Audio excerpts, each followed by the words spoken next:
Big Buck Registry's Big Buck Podcast, episode number 13.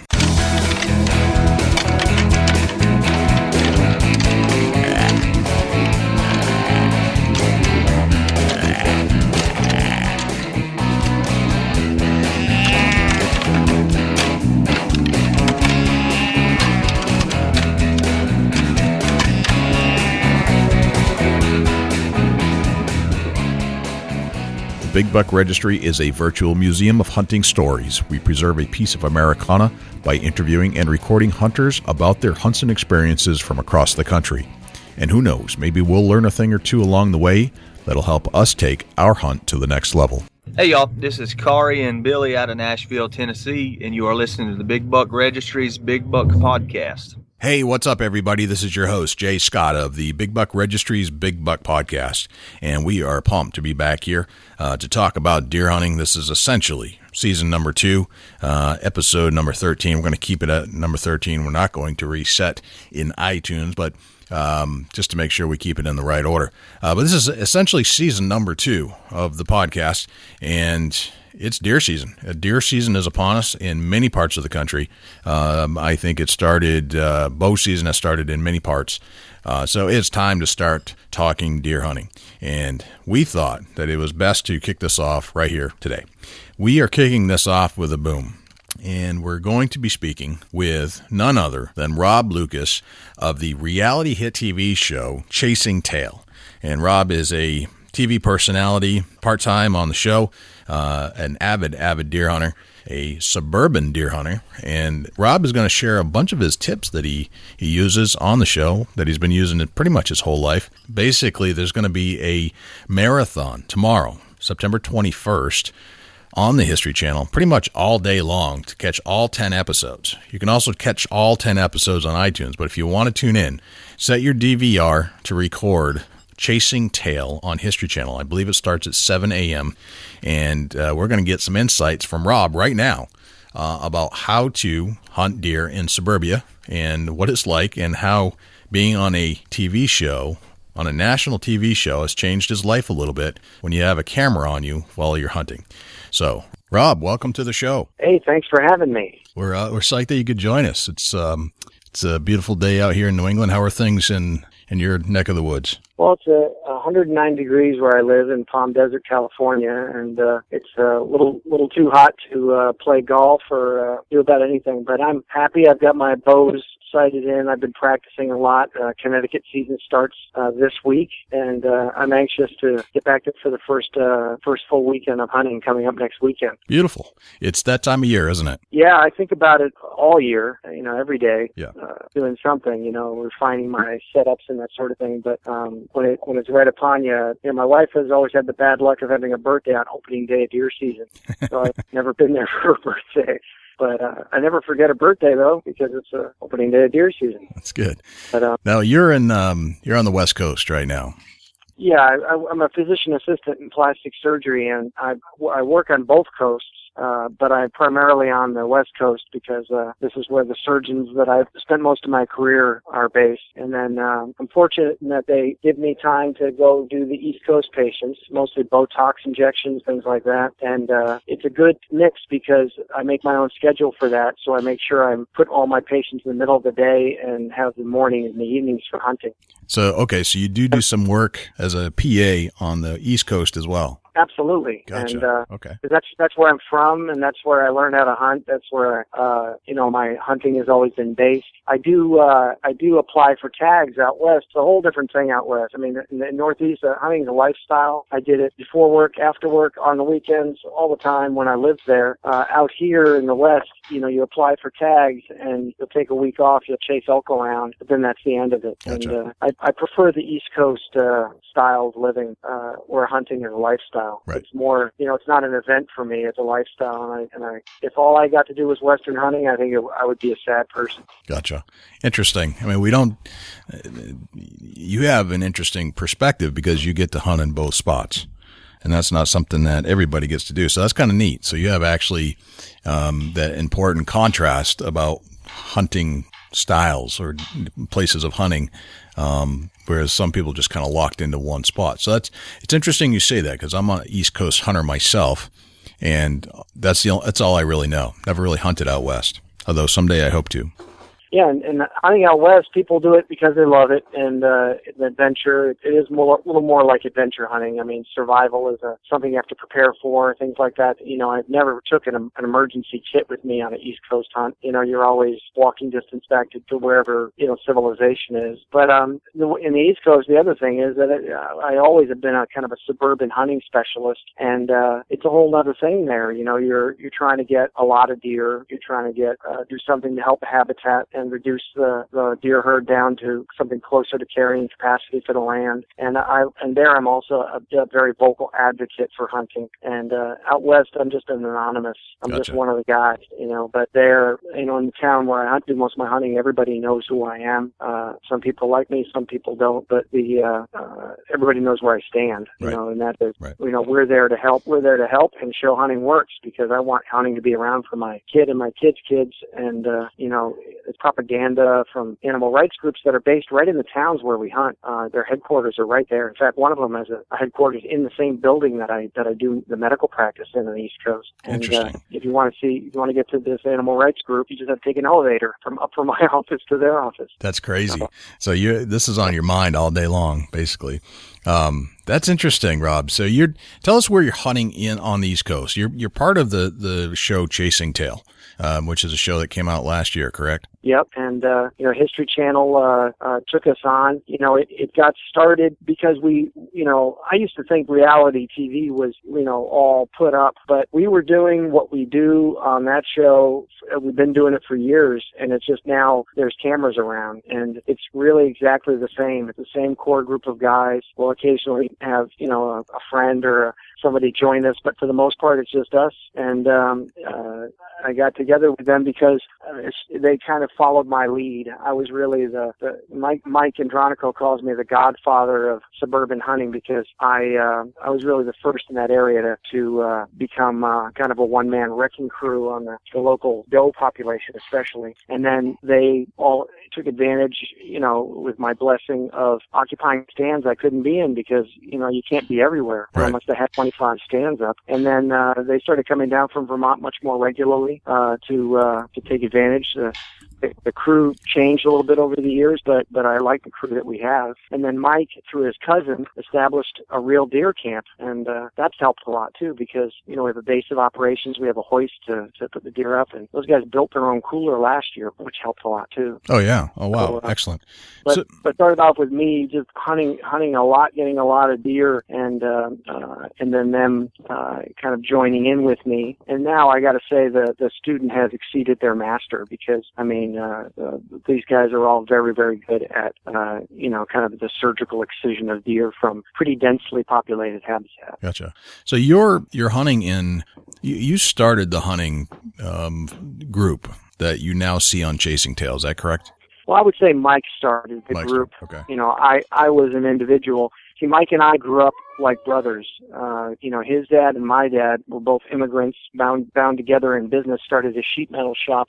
And then his dad died when he was only 9. Okay. And so my father became his father figure, and Mike became my brother. And I've known him all my life, and we've seen each other go through wonderful things and tragedies too, and helped each other through. And I've got 2 biological brothers, but I'd say I'm closer to Mike than either of them, or just as close. And but Mike assembled the group because Mike likes a group. You know, I had always been more solitary, and you can kind of even tell on the show that, you know, I almost seem like an interloper on the rest of the crew. Part of it is because, you know, I'm in a different stratus. You know, I'm a professional guy who comes and goes and hunts when he can, and to those guys, you know, hunting is such a priority. I mean, John basically retired to hunt. Archie puts everything aside to hunt. Louis owns his own business, and he has his business partner basically running the thing during hunting season. And Mike has a kind of a seasonal occupation, so he intentionally, you know, doesn't look for work. You know, when it's hunting season. Right. So, meanwhile, I kind of balance everything: East Coast, West Coast, professional life, working full time. Gotcha. That sort of thing. So, I would say Mike started the group for sure. Okay. So it's Mike Andronico. Is that how you pronounce that? not quite. Andronico. Mike Andronico. But Siri on my iPhone says it the same way. Andronico. But that his family is very big in that town of New Canaan. They've been there for 100 years, and it's there used to be like a column in the phone book with that last name. Andronico. Just every business, every whatever. Gotcha. They're hardworking guys, and it's a crazy family because Mike's dad and his dad's brother married two sisters. So two brothers married two sisters. So there's a strange kind of knot in a family tree where it seems like everybody's related. Gotcha. And Mike is so gregarious and funny that his cousin Peter started filming for a documentary. That's how Chasing Tail got born. Is that Peter, doing his master's for film, was doing a documentary, was filming Mike and everybody. And it got to be so funny that somebody said, "Hey, this isn't a documentary so much as it is a reality television show." And then it got the attention of Left Field Productions, that does a lot of top shows, Pawn Stars, and a bunch of others. Yep. And so it got going. And then History, which belongs to A&E, wanted it, and that's how we got on. And we're on again, coming up pretty soon. Gotcha. I want to go through the schedule here in just a bit. Tell us more about Michael Vaughn, aka Arky. Well, Arky's he's kind of crusty. He's got his way, and he gets upset so easily. But he's kind of like a dog. How dogs have tremendous emotions. They love you, they hate you, but then they wag their tail and everything's okay again. Yep. And Arky's like that. I don't think he holds a grudge for very long. But he's a serious hunter. I mean, I've heard him say, if I couldn't hunt, I might as well be dead, and he really means that. And but occasionally the frictions really boil up. Like I've known him to pull a little trailer down to deer camp, and everybody else crashes out in deer camp, and he goes out to his trailer just away from everybody. Yeah. Because he'll get a bug under his skin about something, and he likes big bucks. He's on it. So when someone sees one, you got to think twice about talking to the group about it, because all of a sudden you turn around and Arky is right there. Gotcha. But at the same time, he's got a heart of gold. He'll abort his hunt to help you out. He'll track with you. He's an arc welder, which is why he's called Arky. That's what he does for a living. Oh, gotcha. Okay. Yeah, and he basically runs a shop, and he works a ton of overtime so that in deer season he can take some time off, because hunting is definitely the most important thing. Right. So, he likes his sports, likes watching TV, but if you go to his house, you'll see head after head after head after head on the wall, because he's and when he gets a big one, it really affects him. You could tell he puts so much emotion into it that it comes back out when he's got a big one on the ground. Gotcha. So there's Mike, Lou, and Dave Andronico, and then there's Arky, John Bassett. Tell us about John. John, Louis calls him Yoda, because he's just quiet and spouts these philosophical things, and he's just so nice. I don't think I've ever seen him get in an argument. He does like his practical jokes, but he kind of likes to set them off like bombs and then just watch all the drama happen, and then he just sits there with his cigarette and just watches it unfold. So I think the rest of us are like entertainment to John. He's got a very storied past. I think he's done all kinds of things, but one thing he spent most of his career doing is working a full career in the postal service. Mm-hmm. And I could just see him delivering my letters, because he's always a smile on his face and a positive attitude, getting the job done. Right. And he's definitely at full draw. He's probably the coolest one of us, as far as waiting for the perfect shot. And he's got an interesting style of shooting too. He uses a single dot sight, but he uses it like a rifle. How like you sit the animal on top of the bead. Yep. Kind of like the bead on a shotgun. He likes to do that, which he doesn't like to hide the animal behind the point. And he's definitely dead on. I mean, it's rare that you would shoot at something and not get it. And he's the best tracker in the bunch. Part of it is that slow, methodical way that he is. He will find that leaf that got turned over or that stick with a crack in it.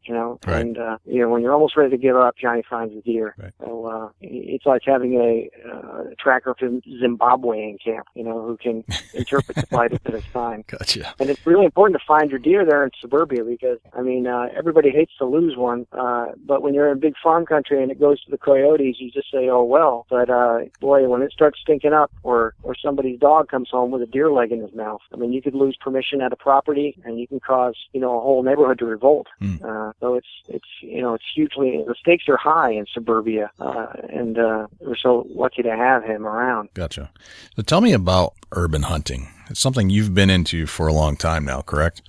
Yeah, in fact, I don't know if you know the author Scott Vestool. He wrote a book on trophy whitetails, and he and I, he interviewed me over several days for hours. And in his book, it looks like I wrote the chapter. The whole thing is just replete with quotes from me and my experience, and I also provided him with photographs for the purposes of his book. But I got into it because I just I learned how to hunt with my dad in Vermont, where there's hardly any deer. We had a house up in Vermont, like a cabin, and I loved it, and kind of grew away from it in my 20s because married a girl didn't like hunting, so I just didn't do it. But then when I was done with that marriage, I looked at my life and said, hey, I got to get back doing what I like to do, and that's when I got into suburban hunting. And in the beginning, there wasn't really anybody to teach me, so I read a ton of magazines. I got a lot of shooting and equipment advice from a guy. I was living in New York, and there's a guy in Belleville, New Jersey named Len Cardinal. I think he's in the Archery Hall of Fame. He's an Olympic archery coach, and Len gave me such good advice during those early years as far as set up in the mental game of shooting. And before very long, I was getting more deer than everybody I knew, and people would kind of seek me out as far as advice, where to go, like put up a stand. I've tracked for I probably shot a couple of hundred deer, and I probably tracked a couple of hundred more because everybody would call me for help. And I really could write a book on tracking suburban deer because there are little funny, weird things that are different in the big woods. Big woods when it comes to woodsmanship. Gotcha. When you're dealing with suburbia, but it's got its own special problems. You have to try to be ninja invisible. You have to be visible sometimes. People want to know that you're on the job. And the main thing is you got to try to just have the deer get gone. The actual process of the killing and retrieving is something that should be done completely invisibly. And a lot of times I'd find a deer with a couple hours of daylight and, gut it and prop it up a little bit and wait till after dark to come pull it out of there because there was just no way to get it out of there without being a spectacle. Right. And those are things you don't have to worry about, in the big woods. And, coyotes are a little more of a problem than they used to be, but they can help you find a deer. So, right. Oh, good point. Interesting. I never thought of it like that, but you're right. Especially in suburbia. Interesting. Yeah. I've gone back at midnight and listened for yips and then if it, take a little green flashlight out there and chase them off. Right. But they, there's the main thing there is being low impact, which some of my hunting acquaintances that don't know me very well, looked at the show and thought that I was doing precisely the opposite by being on a television show about suburban hunting. That I was they know my philosophies and they have the same philosophies about being basically like smoke through the woods. Right. And doing the job, but then you flick on the History Channel and you're watching it happen. So it was a little bit. I had to defend that position with some people in the hunting community that definitely saw it as detrimental and not a positive for the image of hunting per se. Right. Where are you geographically hunting in the United States? Well, we're chasing tail. We're in Connecticut, which is if it's a rectangular looking state, it's in the bottom left, very close to New York City. Okay. And that's where all the deer are. It's in the state. They have very, very liberal hunting rules there because there's a lot of people and there's a lot of deer. There's more deer than anywhere else in the state because they come in and other parts of the state might have mature forests with canopy and very little undergrowth. Mm-hmm. It's just all golf courses and estates and shrubs and ornamental plantings, just a ton of food for the deer. And we're 50 miles from Manhattan, and a lot of executives live there and take the train to work. One of our tree stands has a train that goes right by it, like 20 yards away, which wakes you up abruptly if you start dozing off and stand. Right. When a big train goes by. Interesting. But, that's where all the deer are. They have such liberal, they give you 4 tags, 2 doe and 2 antlerless. And every time you shoot an antlerless, 2 antlered and 2 antlerless, every time you shoot an antlerless, they give you a refill for it. Once you've killed 3 antlerless, they give you an extra buck tag. So that's why we can kill so many, because you can, if you want, you can kill 4 a day every day. Gotcha. And if you can get back out there and get some more, you can. Of course, that hardly ever happens because, even we're not that good. But, there's just it's a tremendous opportunity for that show, because a lot of times they, a deer getting chased or shot or harvested or retrieved is part of the story that needs to be told. We are hunters after all. Right. So there's plenty of content for the television. I think so. I think we just scratched the surface because Mike's got tons of brilliant ideas, and as usual with I think film and TV, some of the stuff that I think's the funniest never makes it. Right. The cutting room floor syndrome. Right. Right. How did you hone in on this particular area as a place where you wanted to hone your skills? Well, I'm from there. That's my in the same town. My dad had a sheet metal shop, with Mike's dad, but then after Mike's dad passed, it was my dad's shop for decades. My mom worked in the same town as a real estate agent. And, Gotcha. And so, everybody, that's an advantage too, like you're meeting somebody and they're like, I don't know, say, I don't know about letting you hunt. Say, okay, well, I don't know if you know, but I'm Harry Lucas's son. And they go, oh, Harry's son. Oh, please come on in, because everybody loved my pops. And he'd been a sheet metal man in that town so long, he'd basically been inside almost every house in town because, he did so much work, furnaces and gutters and valleys in the roofs and things like that. Gotcha. One time he was replacing a furnace, and he found a tool that he'd forgotten in someone's basement 30 years earlier. It was like sitting on a ledge. He goes, hey, he called them his whackers. It was like an instrument that he made. That's crazy. Himself. And he made a bunch of them, but he was always leaving them around, and then he finds this whacker that was sitting there for 30 years. That's crazy. So your dad had a good influence on the town, and you're from this area, so you've been familiar with this particular area all your life, and it was then you chose that spot because of that reason. That's where you developed your skills for suburban hunting overall. Is that accurate? Yeah, and the timing was perfect because when I was a kid in the town, there was a whole lot more in the way of open huntable lands and that sort of thing, but there weren't any deer back then. Like the deer population hadn't overpopulated at that point. But then the timing was perfect. Like I said, after a first marriage, and I realized I loved hunting. Right when I got back into it was right when the state started to recognize the fact that the deer population was out of control. They've got no predators except for automobiles, and they were just watching the deer vehicle collision rate climb. They're watching the browse lines form. They're just from about chest high down. There's no growth in the understory of the woods. The disappearance of ground nesting songbirds that used to be there. Mm-hmm. The absence of wildflowers that used to be there. These are part of the habitat that suffered from the deer population and are gone maybe forever. And these are the facts that I bring up when I'm doing battle with the animal rights people in the press. One thing that made me popular, and I wrote an article for Deer Hunter magazine about this once, letters to the editor. I think the article was called Dear Editor, and I would, when I see the drivel from animal rights people, I would respond with a very thoughtful, research and evidence and science-based response. And part of the reason was to try to influence the non-hunting public who do a lot of the voting. But part of it is also, just to kind of demonstrate and show that the animal rights stereotypical image they would like to portray of hunters as, pot-bellied, beer-guzzling slobs, that you see in the cartoons, of the mean old hunter, that's not who we are. We're thoughtful stewards of the land who want to help the habitat, and we like hunting. And right. So I would quote Thoreau and Nietzsche and Gandhi and things like that in my letters to support my case. Right. And I would read a lot of books like, Dr. Dave Samuel, No Hunting, and Blood Ties by Ted Karasote. And so I read a lot and do a lot of research, and it helped me with the letter writing, and then that opened all kinds of doors for hunting. Gotcha.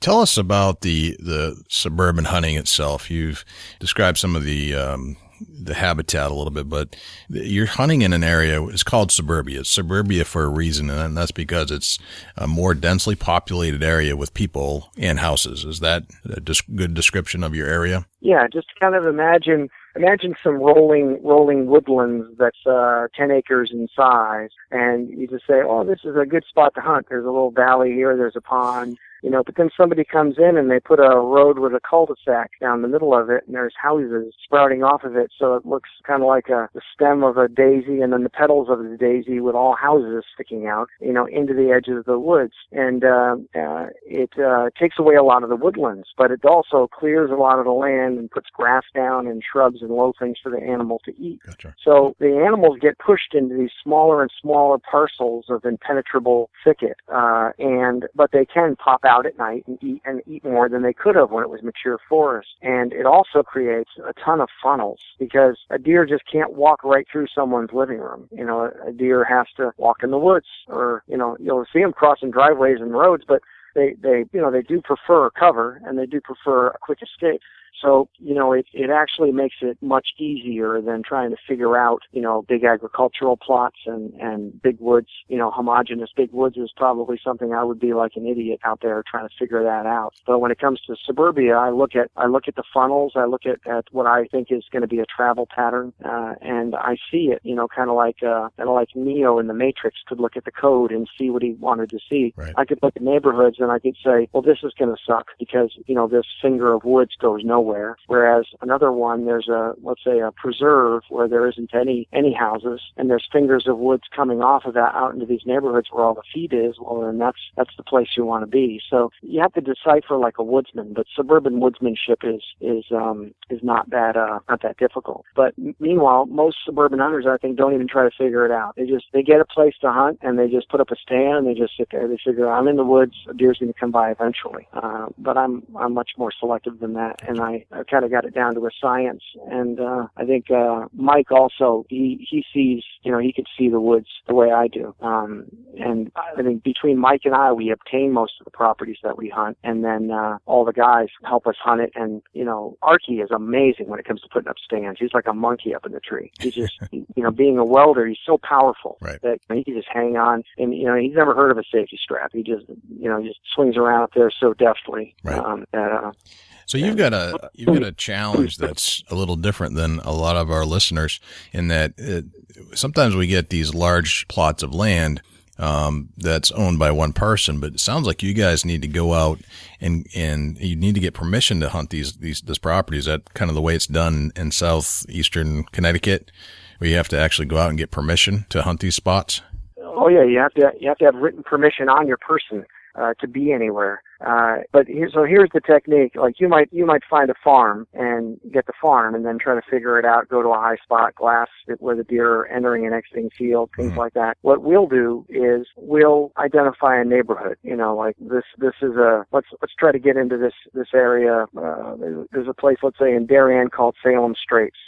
I'd go to Salem Straits and I'd look around and I'd say, I bet you there are deer here. You might cruise it through it in your car in the mornings and evenings. There's no point in glassing because in the thick, especially this time of year, you can't see 50 yards in any direction, just thick, lush, everything. So you identify there are some deer in the neighborhood. Now your job is to get a foot in the door, get at least one place where you get permission to hunt, and you make your case based on the deer population, Lyme disease, that sort of thing. You get one advocate in that neighborhood. Now you have to identify what other properties you'd like to get, and instead of going cold calling on those folks as a stranger, you get the person who's already permitting you to be your agent. Wow. You ask them, hey, listen, can you call these? Because they've lived next to them for 15 years and they know them, and they're a little less likely to say no to their neighbor because they don't want to get their neighbor across with them. So you use the landowners that you have as your agents to get more, and then as you get multiple connected properties, you've really got a huntable situation. So it's kind of like we try to spread like a virus through a neighborhood. We try to affect one property and then the adjacent one and the adjacent one. And then once you've got it kind of sewn up, it's so much better when, let's say, you're up in the stand and you see a buck move by on the other side of a stone wall. He's out of range, but you know where he's going. You might wait till he's out of sight, climb down, get your truck, drive 200 yards to another property that you have permission where you believe he's going to be headed and wait for him over there. And I've gotten deer that way. It sounds like, running around a supermarket to get all the things on your list, but that's what it's like sometimes. Right. Because there's just not that many places for him to go. And if a deer is on the roam, he's looking around for does and he's headed a certain way, there's a funnel up ahead, you know where it is. And if you're waiting for him, you could score. That's an interesting complexity to hunting that I don't think a lot of us can understand exactly, but that's why I've got you on the show today to kind of bring this to bring some attention to it, because you go down to North Carolina, for example, and you're hunting deer over soybean fields, and it wouldn't be unusual to take a 500-yard shot because the fields are huge. Whereas you have to drive. You could go from one spot, identify a deer, and then and drive across the road 200 yards to hunt another spot that you had to also obtain permission to hunt in order to hunt successfully. It's just a very interesting dynamic that we're just not familiar with. So this is pretty cool. Yeah, and we can only bow hunt. Connecticut has a law about firearms. 500 feet from a structure you must be, which means that, like, supposing there were two houses 1,000 feet apart, there would only be 1 square foot where you could sit and legally be there. Well, there is no place in our area where there's 1,000 feet between two buildings. And that's for a firearm, you said? Firearm, any firearm, including muzzle-loading firearms. So, really, there's a few farms, there's a few places that some people who like gun hunting go. I really don't know. I don't even know any gun hunters that hunt in our area. But when you're hunting in northern parts of some of the towns, you occasionally hear gunfire. I'm sure that some of it isn't even legal. It's right. Someone, popping one out of his back porch kind of thing. So most of the hunting you guys are doing is really bow hunting, because that's what your terrain's allowing you to do. Yeah, it's all we do, and it adds to that whole idea of stealth and low impact. Right. We all love bow hunting. I grew up watching Fred Bear on television on the American Sportsman, and I knew I loved it back then. And I killed my first woodchuck with a bow when I was like 13. Right. And I was hooked. Very cool. When you want to hunt a neighborhood, how many homes are we talking about needing to obtain written permission to hunt the whole neighborhood on average? I would say a minimum of 5. Okay. And so we end up in our fanny packs. We end up with this big wad. It looks like we're carrying Bibles around with. It's a stack of consent forms. That's incredible. And the troublesome thing about consent forms is they're only good for the calendar year. So the season extends all the way through the end of January. Right. Although January's forms are still good for that same fall. So there's a little bit of a mad scramble right around Christmas time to get people signed up, because you don't want to violate a game law with its silly technicality. Like when you're on a property where you belong, and the landowner has no problem with it. He's happy to have you, but your form says 2012 and it's January 3rd, 2013. So you gotta do what you gotta do. Which is get those forms signed. Right. But yeah, there's a lot of work. But the guys in the big agricultural areas you're describing, they do favors for the farmer. They'll mend fences, they'll help bale hay, they'll do whatever they can do to help the landowner to get the privilege of hunting. Right. We do that same thing, for our landowners. It's just that we have a lot more individuals. Luckily, they all want the same thing. They want the deer dead. Right. So our favor to them is taking them out of there. And sometimes I've got to say it's a chore. Like you got to kill one more doe just because it's there, and you got to get to work in an hour and say, yeah, I got to do it because that's what these people want, and that's my favor to them. And then in return, I get to have the privilege. Yep. Do you end up sharing some of the venison that you have with the landowner, or do they basically just want the deer out of there and that's it? We share a lot of it. We give them, obviously.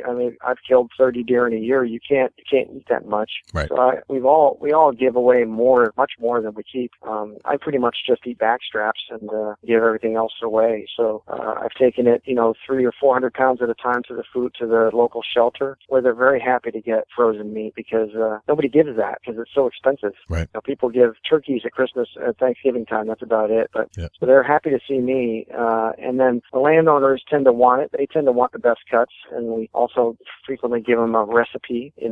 Print something down for them if they've never tried it. We encourage the ones that haven't tried it to try it. Right. Because just once again being good ambassadors for it. And then Mike takes a good few up to Vermont. There's the economy is what it is. Certain areas are hit harder than others. I mean, there's a lot of families that Mike has basically been feeding for several years, right. and I don't know how they'd make it if we didn't get so many deer down in Connecticut where they're overpopulated. But right. he just gives it to them, asks nothing in return, because he knows that it's good for everybody. Right. It's fascinating that, so you've got you have a densely populated area of deer. You have to go and get permission to hunt a lot of these properties. The landowners are happy to have you for the most part.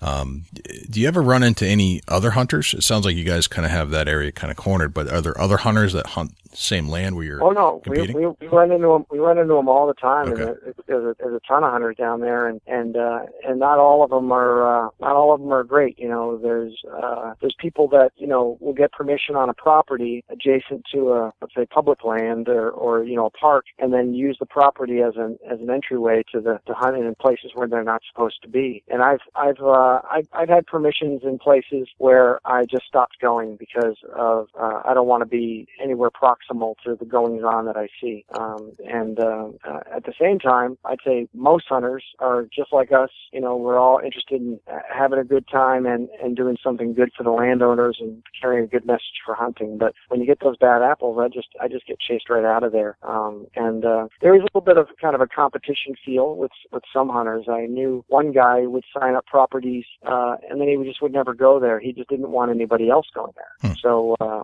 he would, kind of try to use it as a blockade. But, I don't know if in your neck of the woods you run into that. But, I mean, hunting's not supposed to be a competition sport, but in some people's view it is. Right. And, so we're very keen on staying out of controversy and not having conflicts. Yep. So, I totally, just go the other way. I've got so many places I can go that it's just silly to go someplace where it's going to be drama. And occasionally there's animal rights folks, and that ruins an area. Like, you've got a great spot, the landowner loves you and wants you to hunt, but there's a neighbor, a budding property, who is very much against it. And I had this one guy would call his imaginary dog at dawn. He would go out and walk back and forth in the property line. Here's Skippy, come on, boy, come on. Walking back and forth. He didn't even have a dog. He was just avoiding the hunter harassment laws by, instead of harassing me directly, he was calling me an imaginary dog. Right. So the hunter harassment laws are in effect in that area, so that's good. Definitely.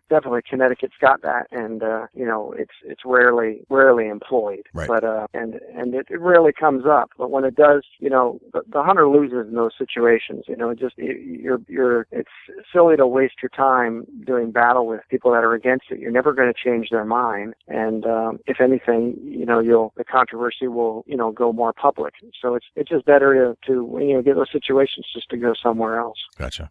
So tell me about the show a little bit. You've hunted this area. You were hunting this area before the show came to be, and one of your hunting buddies, Peter, is that what you said, was doing a documentary on? Yeah, Peter's Mike's cousin. Okay. Cousin or nephew. I mean, like I said, there's that not in the family tree, and I knew Peter when he was a little boy, and he's younger than Mike and I, and so Peter just he's pretty close to Mike and Dave, that's definitely Mike's cousin Dave. And so he started doing this, this documentary for this thesis. And Peter's got a tremendous sense of humor, and Mike's got an amazing sense of humor. So it was hilarious. Like the stuff Peter's got thousands of hours. I mean, they could do a show just on what Peter's got in the vault for years. Some of it is just so hilarious. There was one time Mike was kind of stuck in the snow. He didn't have enough money to have good tires on his truck, and he's stuck in like 3 inches of snow, and he's trying to get his truck out, and Peter's filming the whole thing, and Mike's just cursing him out, like, turn the goddamn camera off, because it's embarrassing to get stuck in a four-wheel drive truck in 3 inches of snow. Right. It's like those two too. There's like this little, it's friendly, loving, the kind only relatives have, friendly, loving animosity, and watching them go back and forth. I always thought that Peter ought to be on camera. He ought to be part of it, like the non-hunter that we're trying to train to hunt. Right. Right. But maybe in a future season we'll see. So Peter was doing the documentary, and you all agreed to be in the documentary, it sounds like. And yeah, everybody signed up because it was good for Peter, and he was getting a master's degree. And then how did it develop from there? Did one of you decide that you should start pitching it to a production company, or did the History Channel come looking for you? How did that happen? Well, Peter gets all the credit. I mean, his film was so good that it was featured at a film festival in New York, and he had the presence of mind to invite Mike and a couple of guys down to the screening, and it was so well received, a standing ovation. I mean, there was one short film after another, and the thing just stopped when this thing went on, and then these guys stood up and like, oh my God, they're here! Look, that's them, and just they were immediate rock stars, and the way it works is, a production company, Left Field Productions, said, I guess they were there, and they said, let's do this thing. And so the way it works is the production company, you say, okay, you're going to produce this thing for us, and so everybody signs with them. Then they go to a network, and then the network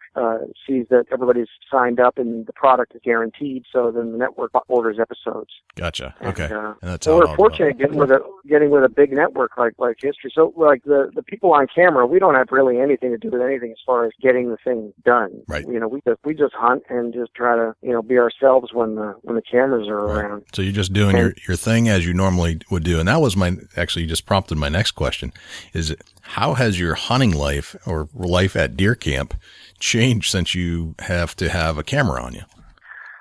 You end up spending a lot more time and doing a lot less hunting because, the logistics of doing television, you don't realize when you're just watching it. But like if you see a guy drive up deer camp and get out of the car and walk inside, he had to do that like 6 times because, they're filming it from the top of deer camp looking down, the car driving up, and you drive back out and you drive in again. And now the cameraman's sitting in the car with you watching you get out of the car from the inside. And then you back up down the driveway again, and now he's inside deer camp and he's watching the door open and you come in. So, I mean, everything you do, you have to do, 6 times. Right. And so, as far as the conversations, we just let it fly. And, they have little GoPro cameras around and several cameramen staying out of each other's shot. Yep. And that sort of thing. And you got to remember, everybody's wearing a microphone. So, stop, change the batteries. Sound guy says that I'm not getting, this mic's dead and I'm not getting Mike's voice, and start over again,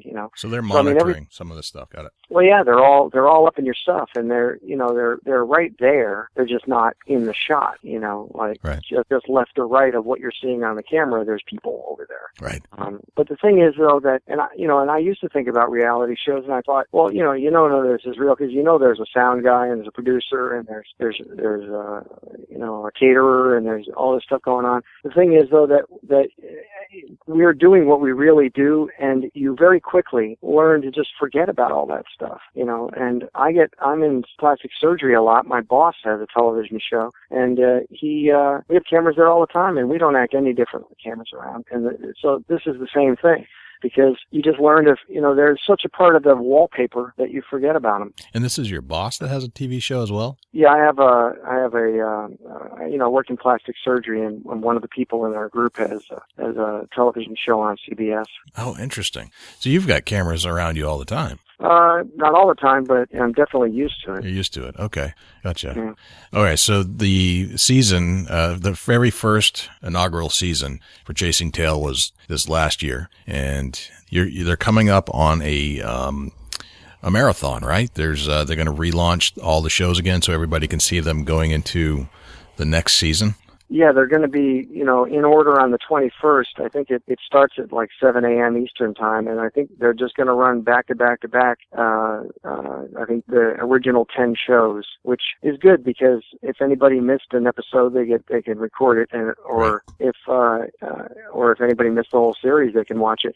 And also, I think the way it, since it starts at the beginning and runs through, you kind of get to learn who we are and get the character development of, because this show. I mean, there's a lot of hunting shows on television. You know, I'm a big fan of The Crush with Lee and Tiffany and a bunch of different shows. And there is a little bit of the character of the people in there, but they're primarily hunting shows about hunting and the hunt that's happening. And this show is more a character-driven show about the personalities of the people that we are. Right. Right. And so it's a whole different animal, and it doesn't try to be the other thing. You know, we're not trying to instruct you on how to take trophy deer or something like that. Right. You know, it's meant to be entertainment, and you know, I got a lot of good feedback from it. And you know, the deer season starting this weekend, I'm going to be there hunting. I don't know, you know, anything about cameras for the early season, but from my other experience in TV, I found that as the seasons pass, things get more efficient, and they don't need to take up as much of your time to get what they need, right, as far as, you know, get their shots and get their stories down. Right.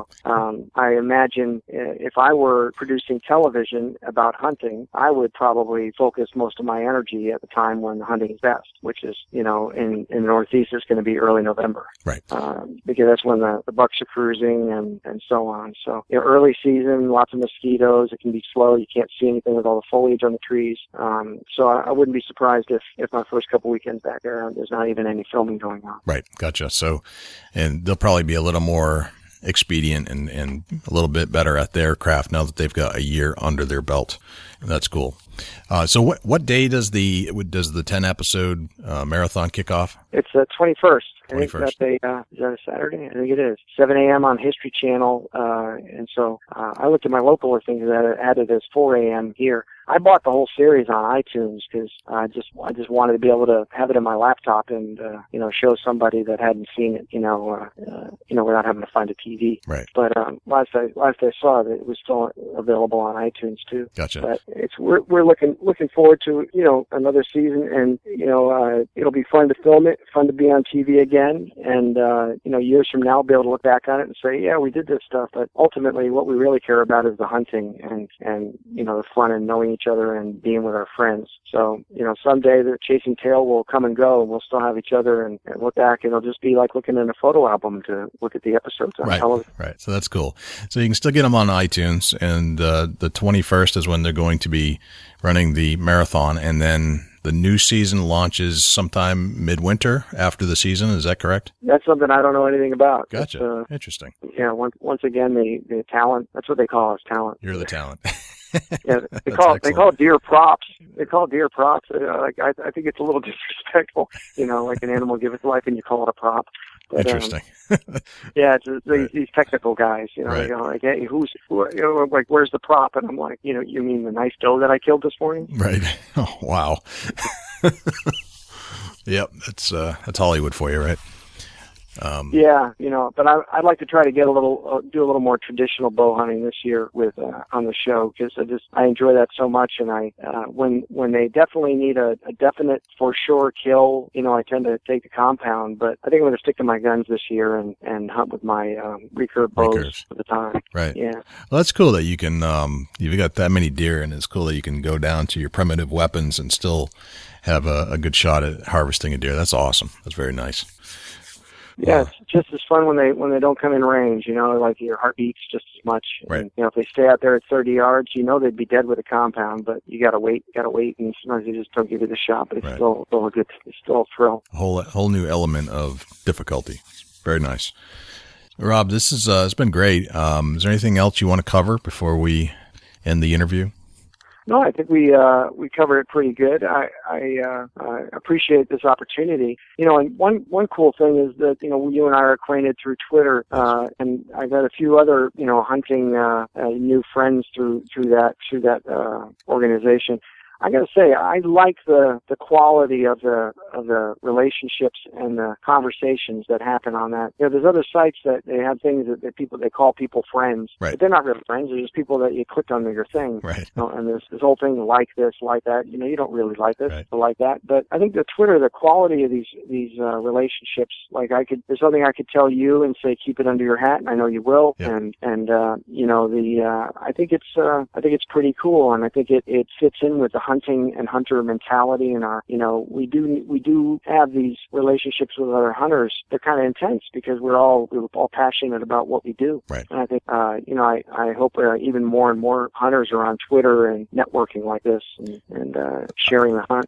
I agree. I think Twitter's done and I don't know if this was their intent, but I have found a good hunting community on Twitter, and that the relationships that I'm developing because of Twitter are tremendous. And over the last year, I think some of my best hunting friends have come from Twitter. Guys I still may not have ever met yet, but will someday, and we'll hunt with them. But we're developing very strong relationships now. Very nice. Well, Rob, I appreciate your time, and if there's anything we can ever do for you, just let us know. If you want to get some. If we get renewed, I'll definitely be back in touch and see about getting one of the other guys to do a podcast. That would be cool. Yeah, we're happy to interview as many, and we're doing it. There's no monetary gain for us at the moment. Someday, hopefully, there will be, but we're just doing it because we like it, and we like talking to people. We like talking about hunting and keeping it interesting for everybody else that has joined our community because they enjoy that. So, Yep, awesome. All right, so have a great day. Okay, Rob, we'll talk to you soon. Take care. All right, bye. Bye-bye. All right, thanks again to Rob for joining us and giving us his insight on everything that there is, or everything that has to do with suburban hunting, how it gets done on a television show, how it's affected his life. Very, very cool. And best of luck to Rob and the cast of the hit TV show Chasing Tail. Hope they have a great season coming up. And again, don't forget about the Marathon TV show. They're going to be running all 10 episodes on the History Channel tomorrow, starting at 10 or 7 a.m. Set your DVRs, let it go all the way through. Check out all the episodes and see what's going on there. So hopefully we'll have some of his co-owners on the show at some point. So again, thanks to Rob for being on the show. This is Jay Scott, your host. If you would like to reach us, please send an email to jay@bigbuckregistry.com. Check out our blog, which is at bigbuckregistry.com, and facebook.com/bigbuckregistry, twitter.com/bigbuckregistry. See the theme there? Everything we have is Big Buck Registry. So, and best of luck. Hope you're having a great season so far. Hopefully you have tagged out, well, probably not tagged out, but if you have tagged out, let us know. Send in some pictures to our blog and to Facebook. Post them on Facebook. Let us know what's going on out there. And if you would like to check us out on iTunes, if you'd like to get all 13 episodes so far of the Big Buck Registry's Big Buck podcast on iTunes, you can find us there. All you have to do, if you're on an iPhone, just download the podcast app, and you'll get all kinds of things. Type in Big Buck Registry in the search bar, and it'll bring it up, and subscribe there. If you like this podcast, by all means, share this information with your friends. And while you're listening to the podcast on your iPad or iPhone, if you are listening to the podcast, you can actually, in the top right corner, there's an arrow, push it, and then text it to your friends that you think would like to listen to this show. It'll text them that exact episode and go through all of them.